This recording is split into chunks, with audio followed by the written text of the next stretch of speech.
นตามากนามาหันตาอันยิ่งโยดมีวันนาโสดใสสว่างเป็นดังคำแดงจะเป็นแข็งได้ปองหาผู้ข้าขอขับไว้ปูจามันสีมาตันตุลามเต้าเมนเข้าสารหักเกิงวันหน้า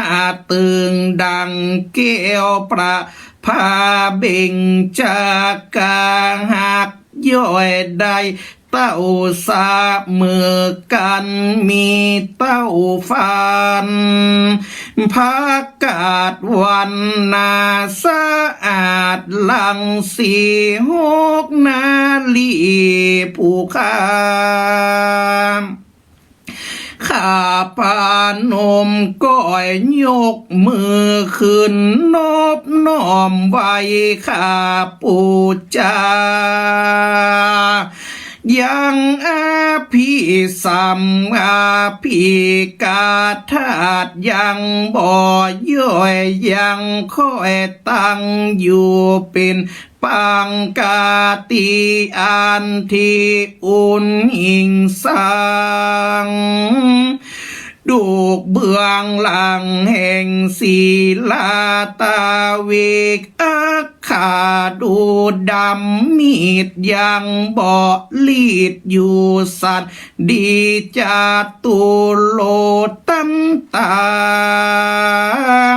เขียวฝ่างมีปอสีผู้ข้าไว้ตีสัตทาสุลาสะแห่งนาลีน้ำนักผ้าชินนาธาตุมีบ่อนน้อยมี12,800ลายบอดน้อยวลาวงสังขญาว่าได้12ตือพระสังเกตไว้เงือ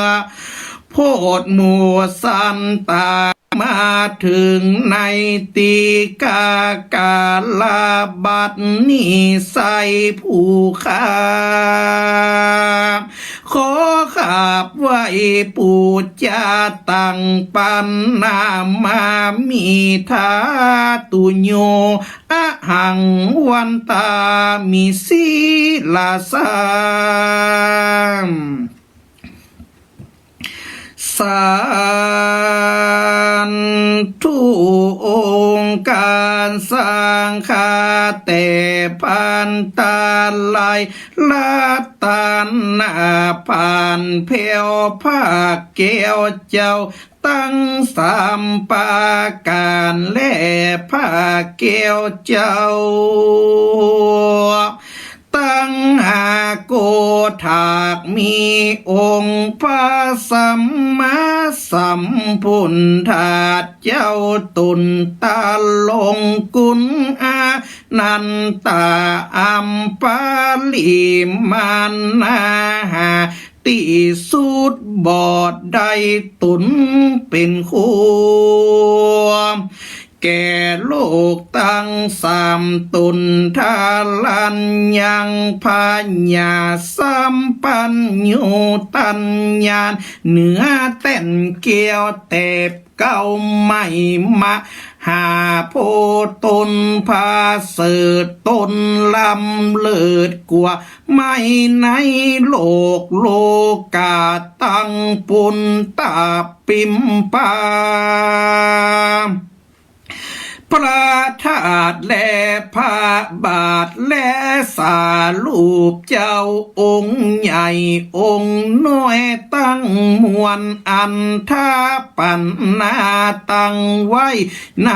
วัดวาอารามและทานันตาละวิเศษตีนี้เป็นเก้าคือว่าตัง อยู่ในโลงโอโบสถและมหาวิหารในสันธานจุแห่งจุติคือว่าในเวียงและนอกเวียงบ้านนอกขอกนิคมป่าไม้จอมดอยและโคงจุมปูตาวีบและตาวะติงสาตังผาตันตาถาดเขียวเกียวยังเมืองลังกาแลนทะหมวดเก้าเกษายังเมืองมิงอันคนสิงวาสลีโสภาตะกงหงสาผาลังลุงแลพระบาททำตับเต่าอันเป็นปุณตาคุณตั้งปะถาดเจ้าตั้งเมืองลำปูนลำปางสาเด็ดแหล่ความมอล่องออแหลมลี่จอมแจงแจ้แหงจ่อแหขิงแก่คุยปูตับผากำผาปิมอันตันจาลักต้องแต้ม เป็นสาลูปไว้เป็นตีไว้แหล่ปูจาจุวันตั้งพระจันทร์พระสิงห์พระแก้วและพระธาตุเจ้าตีจอมตองพระเกิดดอยเกิงสวนดอกเก่าเตือพระไหว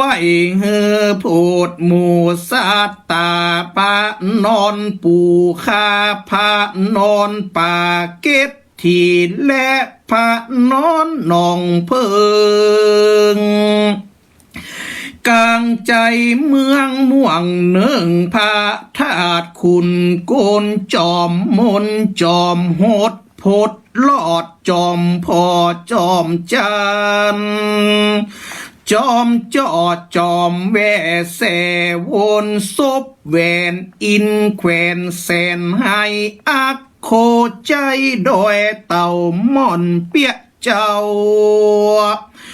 จอมแตงป่าแดงนันตาอุป่าดอยคำธาตุคำดอยสุเตบสังเก็บโดยอัญชุลี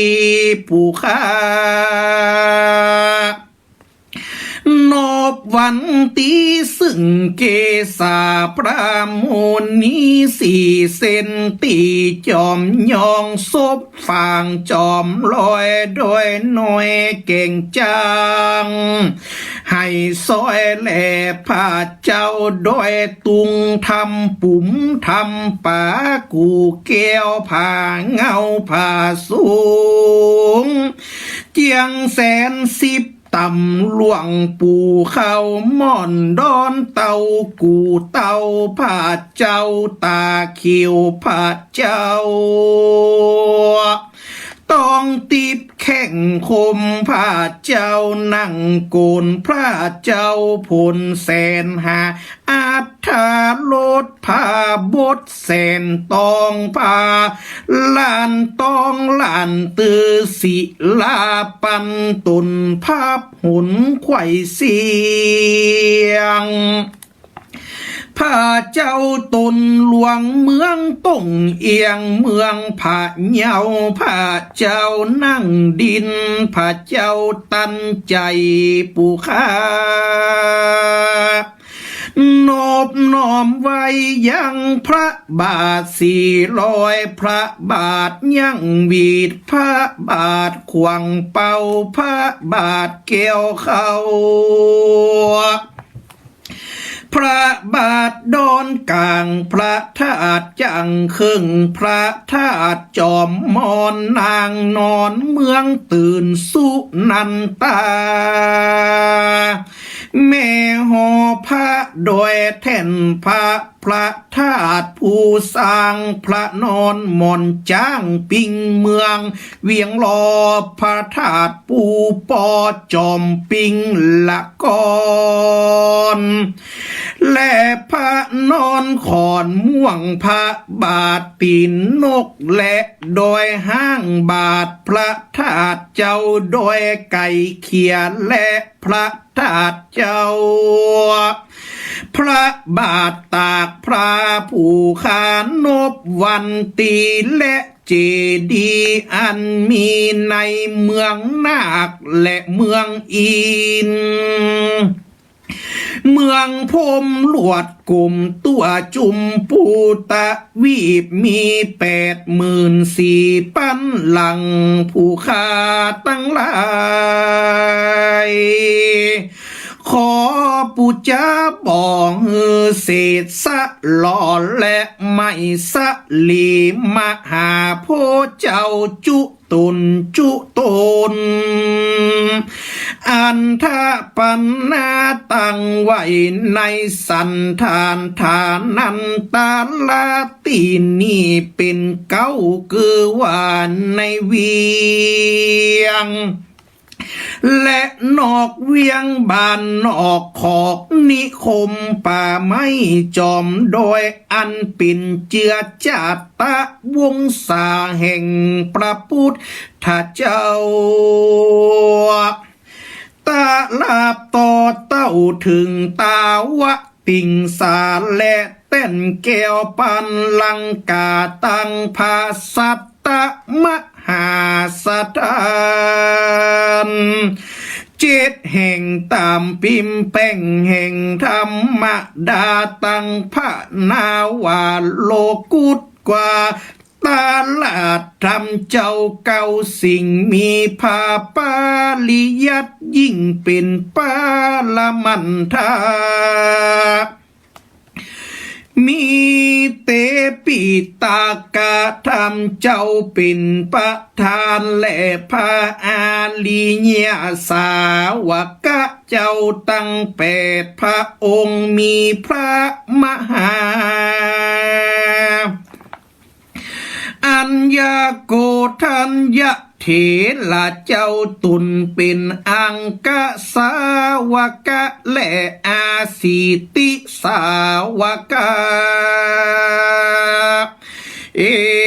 ตาทาคะฐานันตะละวิเศษมีพระมหากัจจา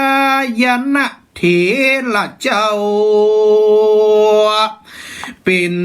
เก้าเป็นประธานและครูบาอาจารย์เจ้าจุตุนจุองส่วนลิโยอันว่าสุลิญะอาติดอัตถังคามิติก็ตกต่ำละไปแล้วบัดนี้ถึงกาละอันสมควรสักกาละปูจามาหลอดมาถึงบัดนี้หมายมีมูลาสัทธาอุปาสกาอุปาสิกาผู้ข้าตั้งหลายตีได้รับชมรับฟังยังสถานีวิทยุเพื่อการศึกษาพระพุทธศาสนาและวัฒนธรรมFM 104.50 เม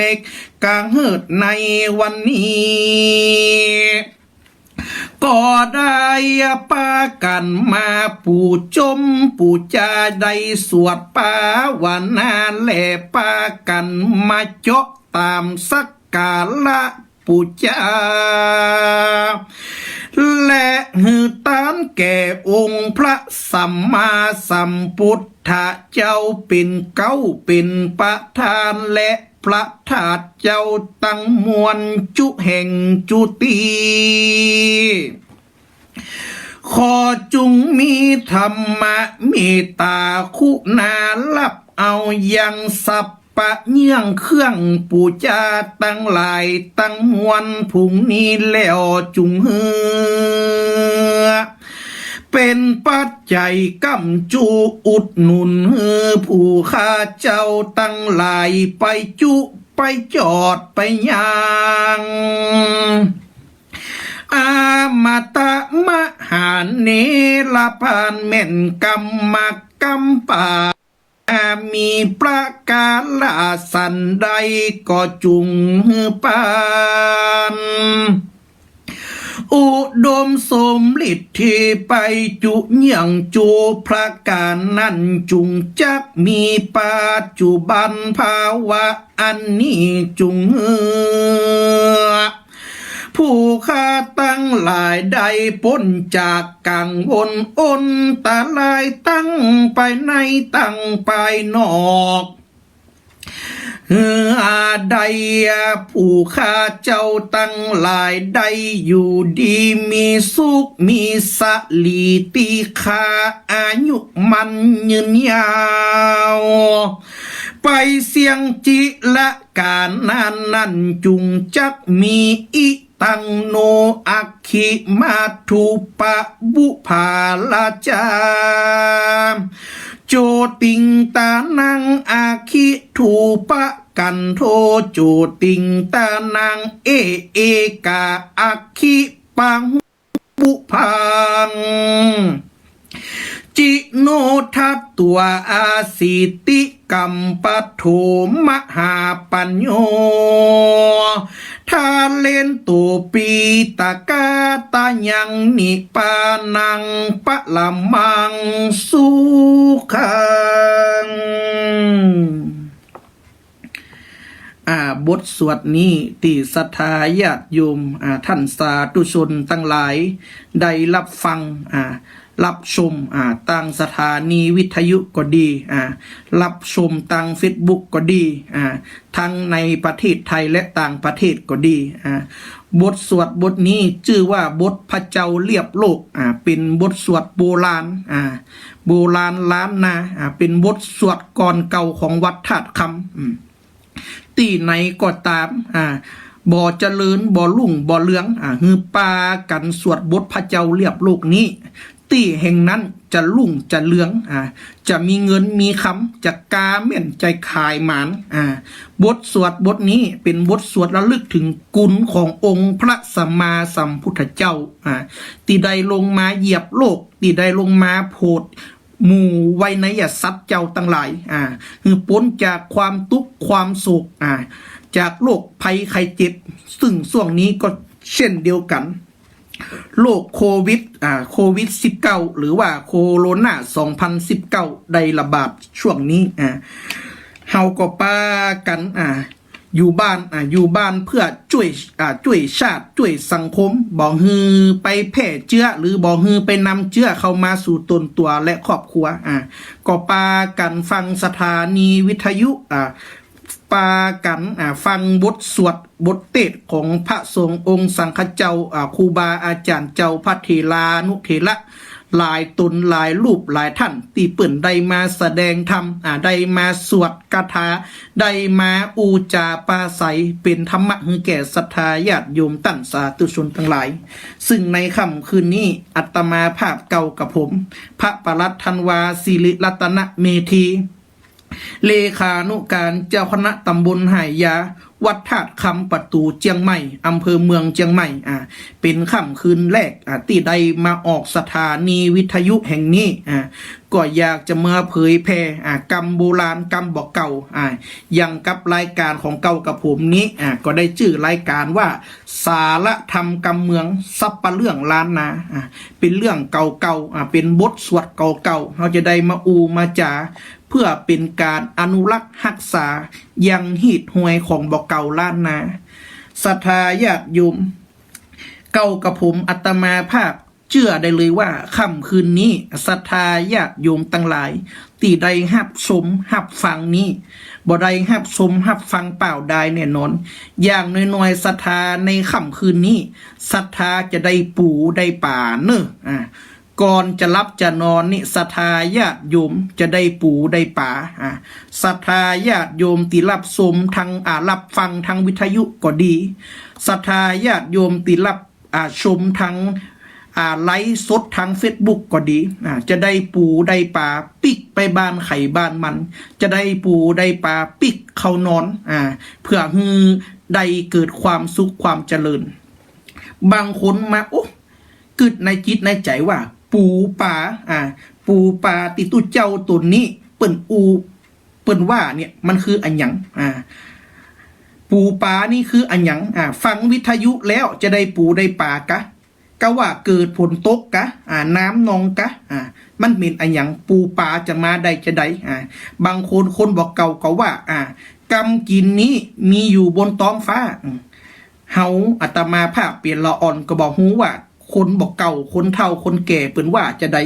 คำว่ากำกินอยู่บนท้องฟ้าใหญ่มาศึกษาเรียนรู้ก็ได้มาฮู้มาหาว่าโอ้กำว่าของกินมันมีบนฟ้ามันมีแต่มันคืออันหยังบักกองฝนตกศรัทธาญาติโยมตันสาธุชนทั้งหลายฝนตกโป๊บใบไม้ใบตอกก็ป้ากันปุ่งผักหวานกับปุ่งเฮ็ดก็ออกเฮ็ดทอบก็ปากันทยอยออกเป็นติศรัทธาญาติโยมปลาในน้ำปลาในน้ำอึ่งในหูสัตว์ป่าก็ออกมาหากินก็ออกมาฮือศรัทธาญาติโยมฮือพานฮือคนเสาะหาของป่าได้เสาะอาหารมากะมาขายให้เฮาได้กินแต่ว่าป่ากับปูในค่ำคืนนี้ที่อาตมาภาพจะได้อูได้จานี้ที่ศรัทธาญาติโยมได้รับชมรับฟังในค่ำคืนนี้บ่ใจปูบ่ใจป่าที่มากับฝนบ่ใจปูใจป่าที่มากับฟ้าแต่เป็นปูเป็นป่าที่ศรัทธาญาติโยมตั้นสาธุชนทั้งหลายได้หับชมหับฟังได้ระลึกถึงคุณขององค์พระสัมมาสัมพุทธเจ้าคุณพระธรรมเจ้าคุณพระสังฆเจ้าในค่ำคืนนี้ซึ่งอาตมาภาพจะได้แถลงไขเนาะจะได้แถลงไขเป็นข้าวเป็นเครือแบบโบราณบอกเก่าเปิ้นว่าปูว่าป่าเนี่ยมันมีแต่มันมีจะได้และค่ำคืนนี้ศรัทธาญาติโยมตั้นสาธุชนได้ปูได้ป่าปิกไปกูตนกูคนแน่นอนที่ได้รับชมรับฟังในวันนี้ฟังก็จะได้ปูตุ้ยดูเฟซบุ๊กไลค์ก็จะได้ป่าตุ้ยได้ตึงปู่ตึงป่าอาตมาจะแถลงไขกรรมว่าปูว่าป่าในค่ำคืนนี้คืออันหยังกรรมบักเก่าเปิ่นได้กล่าวไว้ว่าปู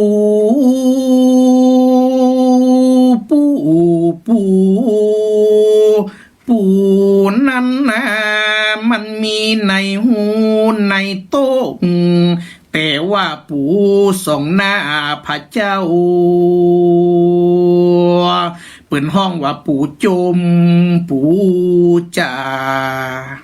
เนี่ยศรัทธาญาติโยมตั้นสาธุชนทั้งหลายศรัทธาญาติโยมตีรับชมก็ดีรับฟังก็ดีค่ำคืนนี้ศรัทธาญาติโยมได้ปูหนึ่งตัวแล้วเนอะก็คือได้ปูจมปูจาได้ปูจมปูจาได้ปูจมปูจายังกรรมสวดพระเจ้าเรียบโลกได้ปูจมปูจายังพระพุทธเจ้าพระธรรมเจ้าพระสังฆเจ้าที่อาตมาภาพได้สวดไปตะกี้เป็นการระลึกกึดถึงองค์พระสัมมาสัมพุทธเจ้าเนี่ยปูสองหน้าพระเจ้าปูที่ได้ปูจาก็คือปูจมปูจานี่แหละศรัทธาญาติโยมตั้งหลายเปิดเลขกล่าวว่าปู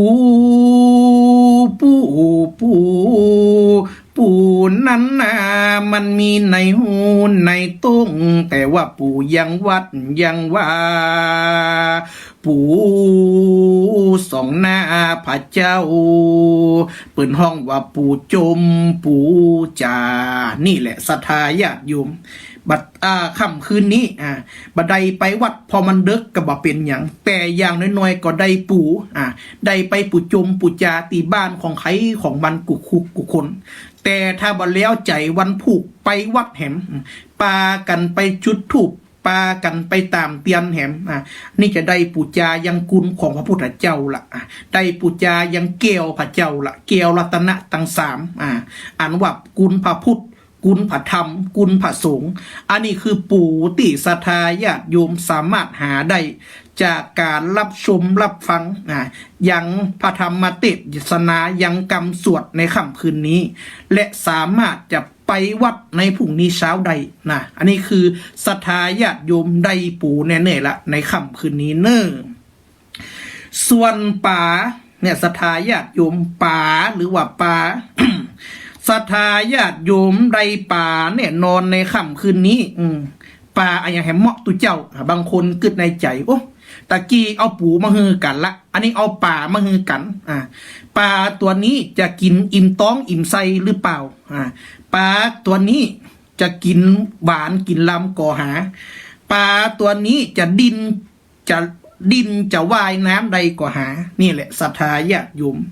จึงมีข้าวมีเครือของคนบักเก่ากำบักเก่าได้กล่าวไว้ว่าป่า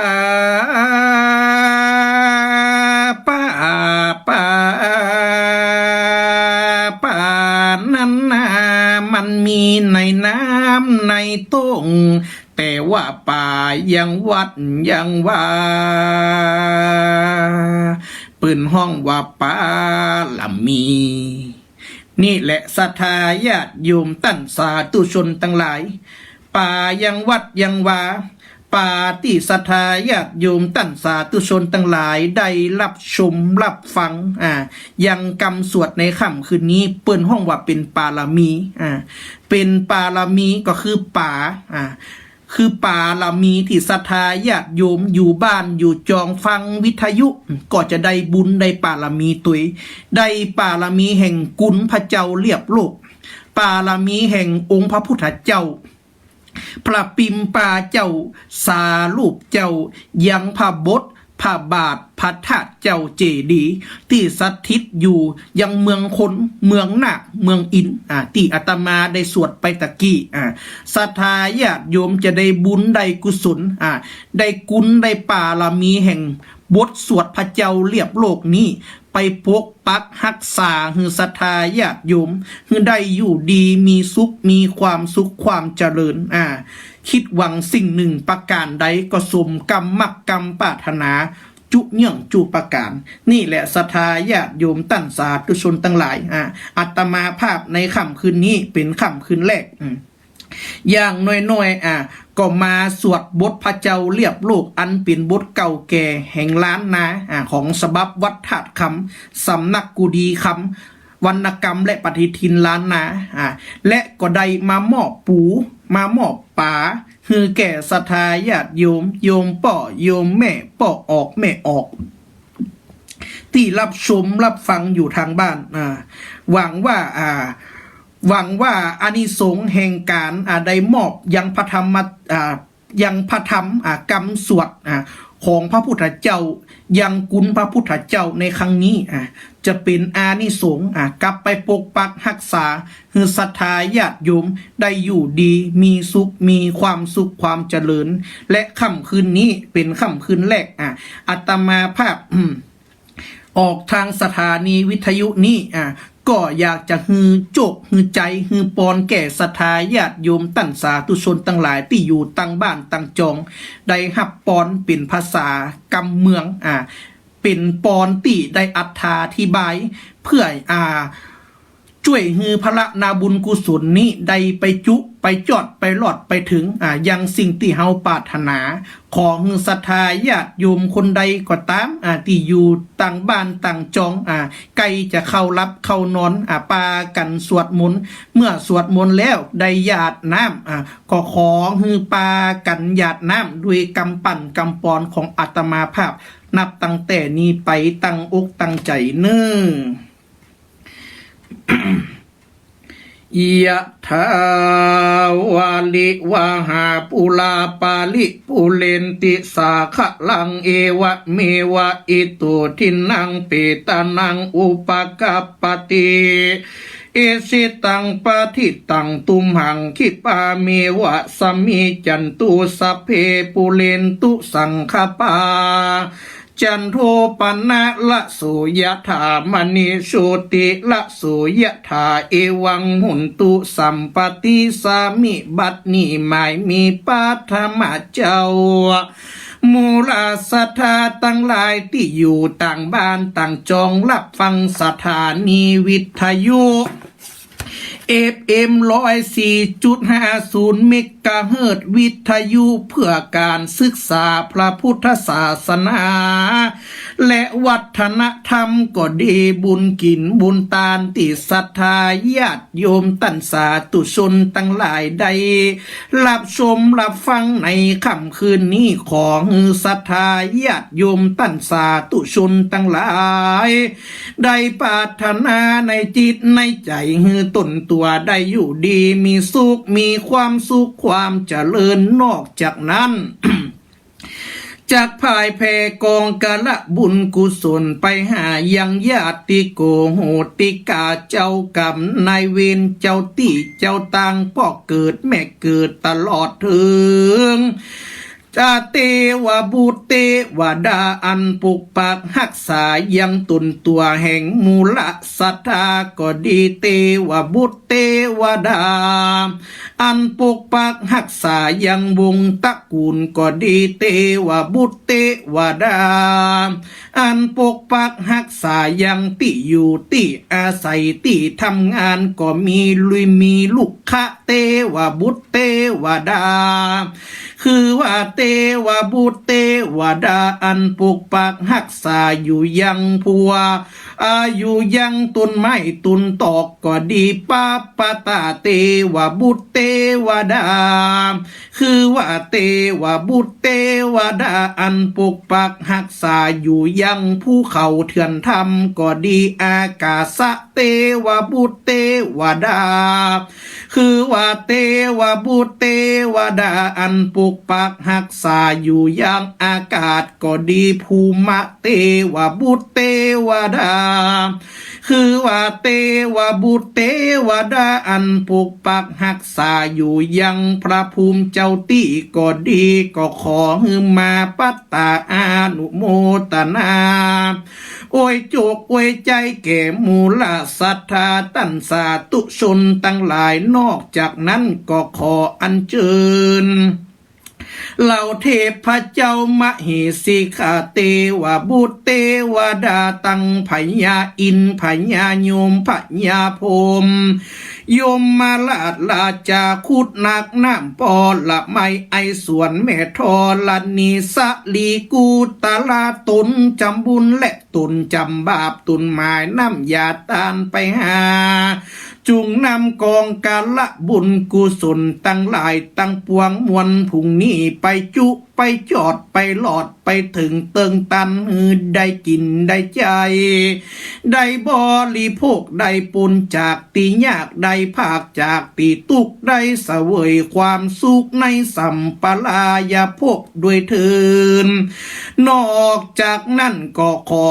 บุญกุศลตั้งหลายตั้งมวลนี้เป็นตบะเดสะกลับมาสะท้อนย้อนลอยมาปกปักรักษามูลศรัทธาตันสาธุชนตั้งหลายได้อยู่ดีมีสุขมีความสุขความเจริญขออัญเชิญบุญกุศลแห่งเตวบุตรเตวดาอันชื่อว่าพระสยามเทวาธิราชอันเป็นเตวบุตรเตวดาอันปกปักหักษายังผืนแผ่นดินไทยพื้นแผ่นดินสยามประเทศก็ดีก็ขอมาปัตตาอนุโมตนานอกจากนั้นก็ขออัญเชิญบุญญาปาลมีแห่งบูรพมหากษัตริยาธิราชเจ้ากุตุลกุองค์อันมีบุญญาปาลมีแห่งบูรพมหากษัตริยาธิราชเจ้าแห่งกรุงรัตนโก กุศินทร์อันมีพระบาทสมเด็จพระพุทธยอดฟ้าจุฬาโลกมหาราชพระบาทสมเด็จพระพุทธเลิศราชนาภาลัยเจ้าอยู่หัวพระบาทสมเด็จพระนั่งเก้าเจ้าอยู่หัวพระบาทสมเด็จพระจอมเก้าเจ้าอยู่หัวพระบาทสมเด็จพระจุลจอมเก้าเจ้าอยู่หัวพระบาทสมเด็จพระมงกุฎเก้าเจ้าอยู่หัวพระบาทสมเด็จพระปกเก้าเจ้าอยู่หัวพระบาทสมเด็จพระอานันตมหิดลและพระบาทสมเด็จ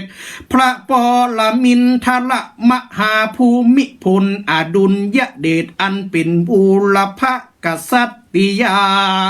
ธิราชแห่งกรุงรัตนโกสินทร์ตั้งแต่รัชกาลที่หนึ่งถึงรัชกาลที่เก้าก็ดีก็ขอมาปกปักรักษามูลศรัทธาใดอยู่ดีมีสุขมีความสุขความเจริญนอกจากนั้นก็ขออัญเชิญบูรพมหากษัตริยาธิราชแห่งกรุงธนบุรีอันมีพระบาทสมเด็จพระเจ้าตากสินมหาราชผู้กอบกู้ประเทศไทยจากพม่าน้อยใหญ่ต่างๆนานอกจากนั้น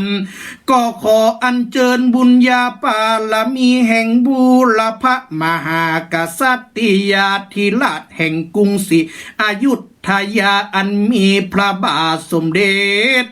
พระนาเรศวรมหาราชพระบาทสมเด็จพระนารายมหาราชราชวงศ์อู่ทองราชวงศ์พระล่วงราชวงศ์ปราสาททองราชวงศ์ศรีสุพรรณก็ดีก็ขอมาปกปักรักษาตนตัวแห่งมูลศรัทธาใดอยู่ดีมีความสุขความเจริญนอกจากนั้นก็ขออัญเชิญบุญญาปาลมีแห่งบุรพมหากษัตริยาธิราชแห่งกรุงสุโขทัยอันมีพ่อขุนรามคำแห่งมหาราชอันเป็นงามหากษัตริยาธิราชผู้กำเนิดลายสื่อไทยมูลศรัทธาตั้งหลายได้เขียนออกอ่านได้ยังอักขระวิชาพยัญชนะวิชาใช้ในกิจการงานในการดำรงชีวิตในประเทศไทยก็ดีนอกจากนั้นก็ขออัญเชิญอย่างบุญญาปาลมีแห่งบูรพมหากษัตริย์เจ้าแห่งเมืองพระธาตุเจ้าหลิปุณใจอันมีพระนามนาพระนางจามมาเตวีศรีละโวหลิปุณใจเมืองลำปูนนอกจากนั้นก็ขออัญเชิญบุญญาปาลมีแห่งบูรพมหากษัตริยาธิราชแห่งล้านนาเมืองเชียงใหม่อันมีเจ้าขุนหลวงวิลังคะอันเป็นปฐมกษัตริย์แห่งเมืองนุบบุรีพระเจ้ากาพาตลอดถึงงามบูรพมหากษัตริยาธิราชแห่งเมืองล้านนาเมืองเชียงใหม่พระเจ้ากาวิละก็ดีตลอดถึงบูรพมหากษัตริยาธิราชจุตุนจุองค์ในเมืองเชียงใหม่เจ้าก็ของตั้นเจ้าตั้งหลายมาปัตตาอานุโมตนาอวยจบอวยใจนอกจากนั้นก็ขออัญเชิญบุญญาปาลมีแห่งเทเกจิอาจารย์ทั้งสี่ภาคอันมีหลวงปู่ทวดเหยียบน้ำทะเลจืดแห่งภาคใต้สมเด็จพระพุทธจารย์พรหมลังสีแห่งภาคกลางหลวงปู่มันภูริทัตโตแห่งภาคอีสานตลอดถึงตั้นเจ้าครูบาเจ้าศรีวิจัยญาจนาบ้านปางเมืองลี่เป็นเก้าเงามหามูลศรัทธาใดปามูลศรัทธาสร้างต่างเดินขึ้นพระธาตุเจ้าโดยสุดเตปเป็นตีไวตีสักกาละปูจาแห่งคนเจียงใหม่แห่งสยามประเทศก็ดีก็ขอ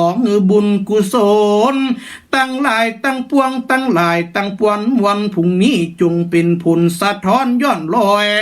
มาปกปักรักษาหือตุนตัวแห่งงูละศรัทธาตั้นตั้งหลายได้อยู่ดีมีสุขมีความสุขความเจริญ